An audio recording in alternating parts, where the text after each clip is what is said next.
Hey everyone, hope you're having a fantastic day. Alright, welcome back to our A-level Geog, Team 2.1 series. We're going on to part 11 today in Human Geography. I'm going to be looking at the next part of your GPN, right, your Global Production Networks, looking at intra and inter-firm networks. Alright, in the previous part, I've already gone through what production circuits are. Production circuits are basically what your GPN is sort of like made out of. Okay, so in this part, I'm going to be looking at specifically at intra and inter-firm networks. Okay, so within a GPN, which is largely controlled by TNCs globally, okay, what happens is that they operate with these intra and inter-firm networks to ensure that operations can continue smoothly. Alright, so let's just jump right in. Okay, intra-firm networks. Okay, we look at the control and coordination of different business functions. Alright, so we're looking at things like headquarters, regional headquarters, research and development facilities, production units, and marketing and sales. So we're looking very specifically at within a firm, what are the different kind of like sectors, that a firm would or certain branches that a firm would have in order to ensure that they can operate on a global scale. Right, so if you're going to be looking at firstly our intra-firm network of the most important branch, you're going to be looking at HQ, right, headquarters. So this is basically where the main business is located at. Okay, this is what drives the entire, the brain of the entire global production network. Okay, so they exert the overall control over a firm and makes important decisions and controls the entire network. Okay, so they're basically the ones who control what happens at each different branch, at each different region of the world. So the roles include financial management and information dissemination and coordination. So they're involved in legal, finance, and advertising, high decision-making strategies, and basically the core business, is actually located here. So of course it involves high-skilled management. Alright, then you look at the next part, of regional headquarters. So this is kind of like taking it a step down. Regional headquarters, we're looking at headquarters that manage a specific region of the world. So you're looking very specifically at a specific region, for example, the Asia, Southeast Asia region. Then there will be a regional headquarters that's located usually in Singapore. It is still going to be located in areas which has got higher skilled workers and higher levels of technology. So this is the intermediate level in the corporate organization structure. So the roles include basically intermediary between the parent company or the headquarters as well as regional affiliates. So you're basically coordinating. This RHQ coordinates between the main headquarters, which could be located in basically where the business was usually found. And they actually would coordinate things with the regional affiliates. So branches that are located in specific regions of the world. So likewise, yes, they require similar locations as HQ. High-tech areas and high-skilled areas are definitely going to be required. Alright, then you look at the next part, which is going to be your R&D, research and development facilities. So when you're looking at R&D facilities, we're looking at specifically areas with high technology as well, right? Because research and development requires high-tech machinery to actually craft new methods of, let's say, production, more efficient methods of production, and newer and more inelastic goods. So TNC spend more on R&D than other firms to maintain their competitive edge and profit margins. This is because TNCs operate on a global scale. They have to be able to cater to the needs of every single market that is in the world. So the types of R&D also depends on the market orientation of the TNC, whether they are consumer or capital based. So if a TNC has a huge global reach, its R&D capabilities may be dispersed globally in order to ensure that they capitalize on the competitive advantage of each nation. What does this mean? It means that if a TNC is large enough, what they would usually do is they will try and set up R&D facilities in almost every single region or every single country where they operate, especially the higher skilled areas. For instance, Singapore has got R&D facilities from huge global companies like Coca-Cola, Unilever. Right? Reason being is because these companies see that there could be prospects from Singapore's high level of technology, with all our business parks, all our science parks, as well as the ability to actually cater to the needs across this entire Southeast Asia region. Alright, so this is something that TNCs do. They locate their R&D facilities in very, very strategic locations so as to ensure that they capitalize on any sort of needs that is within the region that can be easily brought together, because of certain facilities which that high-tech country may have. So that's why they tend to be clustered in economically developed regions. This allows for intangible benefits to be reaped as well. Okay, so things like socio-cultural innovation, innovative solutions from scholars. Okay, all these areas which have got huge consumer bases with high demand for certain types of goods. Okay, will be able to contribute to the idea and research. Okay, of all these facilities as well. Okay, so high trained and high skilled workers can also be found here as well. Alright, then you move on to your production units. Okay, there are basically four main ways of organizing production units, okay, or your production capacity globally. So first one is through this thing called a globally concentrated production. What this means is that you have got one factory that will basically export to the global market. Okay, so only one factory does all the different stages of producing the good, and what they'll do is after that they will just export it to every other country. Okay, the next one you have is the host market production, it's host market. Okay, this is basically when a factory is set up in every single market that the business operates in. Okay, which means that within that country itself, the country will get that company's goods from the factory that is operating within that country itself. Okay, it is usually not always employed, okay, because certain countries, for example like Singapore, may lack the land space for such factories, okay, which is why then we'll look at another one which is called product specialization. So this means that there's one factory for a regional market, which means that within the entire Southeast Asia region, okay, there will be one factory which does the production for this specific good, okay, for all the countries that are within this region.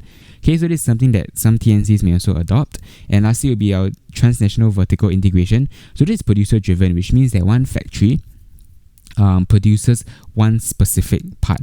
Okay, and then after that, before they ship out the actual product, they will need to assemble it first, right? So they'll bring it all to one specific factory as well, which specializes in the assembly, okay, of all the different parts. Okay, this is very, very well known amongst your car companies. Okay, companies like BMW, Mercedes, okay, they all basically have parts, okay, that come in from all across the world.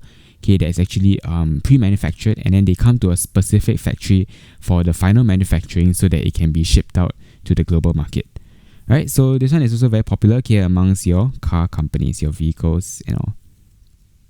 Alright, then you move on to marketing and sales. So marketing and sales is actually very straightforward, okay.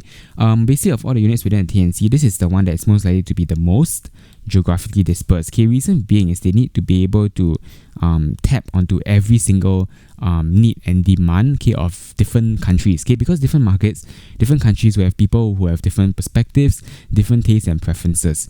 So what happens is that marketing, okay, they need to be in a position to prevent the firm from making costly mistakes due to a variety, okay, of consumer cultures within each different market. Okay, so it has to be very, very targeted in order to ensure that they gather relevant information for decision making and marketing strategies. Okay, so what they'll do is that usually marketing and sales, okay, they are located in almost every single country which the business operates in. Okay, they have goods and services going to, and what they'll do from there is to ensure that any sort of feedback, okay, or ideas that is gathered in this marketing and sales division will be passed on to your regional headquarters. So their regional headquarters can then brainstorm and move on to producing goods that are basically targeting that specific region. Alright, so that's the beauty of marketing and sales. Okay, next we look at inter-firm networks. That's the second part of this video. Okay, we're going to be looking at the relationship between suppliers, subcontractors, and strategic partners. Alright, so there is a bit of a difference between the three. We will go through it now. So firstly, when we look at the relationship between suppliers or subcontractors, okay, when you're looking at the relationship between the core business, okay, your headquarters as well as a subcontractor.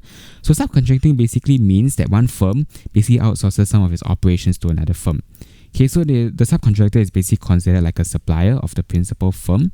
Okay, and you outsource, okay, basically means, okay, that another company helps you to manage a certain part of your business. Okay, so for example, manufacturing of the finished product could be a subcontracting job. Okay, other examples, okay, could be things like Apple, okay, subcontracting to Foxconn, right? That is well known. Okay, you can go and research more about it. Okay, this is basically when the parent company, okay, your main core business, okay, they feel that they're unable to handle majority of the entire operations, and they feel that someone else can do it better than them. What they do is that they will basically license and subcontract out, okay, outsource to someone else, to this company which maybe specializes in building this specific part, okay, and have them do it for them such that they can actually reduce their overall costs as well as focus on other more pressing needs of the firm. Alright, so this is a very, very smart strategy, okay, for a lot of TNCs which can operate globally and have the financial power, okay, to actually afford, okay, subcontractors to help them with some of their non-core operations, okay, or their non-core businesses. Alright, then we go on to the next one. Your relationship between subcontractors and your principal firm. Alright, this one we're looking at 3 different types of relationships. Okay, we have got the captive production network, which is basically your parent firm. Okay, your principal firm is the dominant one, and they basically control the subcontractors. Okay, they tell the subcontractors exactly what needs to be done. Then you've got the relational production networks. Okay, by it's like a relationship. Okay, you trust the other person. So this one is governed less by the authority of the lead firm, but instead by relationships between the principal firm as well as the subcontractors. Okay, it is usually based on trust. Okay, it really requires a lot. Okay, but there has to be a reputation that goes behind another company being a good subcontractor, which is why this parent company would choose to trust them. If they do that, they would trust that the subcontractor will get the job done and do it well as well. Okay, then last one you have is the modular production network. So principals should be able to utilize space, process, component or service at the turn of a key. So these are known as turnkey suppliers. Hereby the parent firm, okay, can basically at any instant decide that, okay, I need to produce this part now, so I will expect my supplier to do it. Alright, so what happens is that at just one call, okay, the supplier will be able to help you to create, okay, any sort of component or service that is required by the parent firm. Alright, so there are actually 3 rather different types of relationships, okay, so you can go and get to know more of them. I would say that most companies, okay, tend to go for captive production networks, okay, because the parent firm usually wants to have majority of the power and the stake in the overall business, so they would usually like to dictate, okay, what actually happens. Alright, so this is basically the 3 different types of relationships. Then the next one you have is when you have got relationships with strategic partners. Alright, strategic partners are basically no longer subcontractors. Okay, that means they don't do a part of your business for you. Okay, they basically work with you, okay, in the entire market to ensure that the two of you stand to benefit from your own types of goods that you're producing. So these alliances are basically formal agreements between firms to pursue a specific strategic objective to enable the firm to achieve a specific goal that they may otherwise not be able to achieve on their own. For those of you guys who have learned economics, okay, you know that this is called a collusion. Okay, so it involves sharing risk and reward. Okay, there are benefits of overcoming problems of access to markets, sharing the uncertainties, okay, that exist, imperfect information as well as gaining access to technologies. The only limitation is that it may be difficult to manage and coordinate. Okay, there may be some misunderstandings, and in a lot of countries it is still illegal. Okay, reason being is that this actually prevents competition. Okay, what happens is that when 2 firms come together and they decide to strategize, okay, and say that, okay, we work towards this goal, okay, so that we both maybe limit, okay, the amount of quantity that we produce, and we raise the prices such that we can gain more profits. Okay, what happens is that when they do that, a lot of competition is lost, okay, and it becomes a very inefficient firm, okay, because you're no longer producing at the lowest price, the lowest cost, and you're not selling at the lowest price and with the highest quantity. Okay, this is more of economics. Okay, you can go and check out my econs video on this part, on collusion under my oligopoly video. But essentially what happens here is that basically 2 partners, okay, 2 companies come together, they work together and they work towards the same goal to ensure that both their levels of profits are increased, but as a result, it results in certain inefficiencies. Alright, so this is the another inter-firm network, okay, when you have got strategic alliances, okay, with other companies, other huge companies. Alright, so that's actually the last part, okay, on our inter-firm networks. So your exam requirements for this topic is rather simple. You just need to be able to explain the various components of my intra-firm network, so your HQ, RHQ, R&D facilities, production units as well as marketing and sales, as well as how they may vary spatially. Okay, so in your less developed countries, production units may be found there as compared to your more developed countries, whereby your R&D facilities, your HQ may be located there instead, and be able to explain the relationships that are found within your inter-firm networks. Okay, so look at the various types of relationships between the subcontractors, between the strategic partners as well, okay, and how those 2 partners, okay, those 2 types of relationships may also differ. Alright, so that's all you need to know for this part, okay, on intra and inter-firm network. I think it's a very, very simple part. Usually it may only come up for your data response or case study questions, possibly a smaller mark essay question. So just go and understand what the intra-firm networks are, as well as your inter-firm networks, and go and dig up a few examples to ensure that you can back up your inter and intra-firm networks. Alright, so that's all I have for this video. Okay, if you have any questions, you can always just leave it down in the comment section below. I will answer them. If not, you can go ahead and hit the like button for me, as well as to subscribe to my channel. Okay, it really does help me out a lot, and it's free. It doesn't cost you anything. You can always change your mind later. Alright, so if you have got anything else, you can always head over to my Facebook page and drop me a DM. I will always answer questions there. You guys know it. You guys know the process. That is all I have actually. So if not, I'll see you guys in the next one. Have a good one. Keep studying hard. I will see you guys then. Bye bye.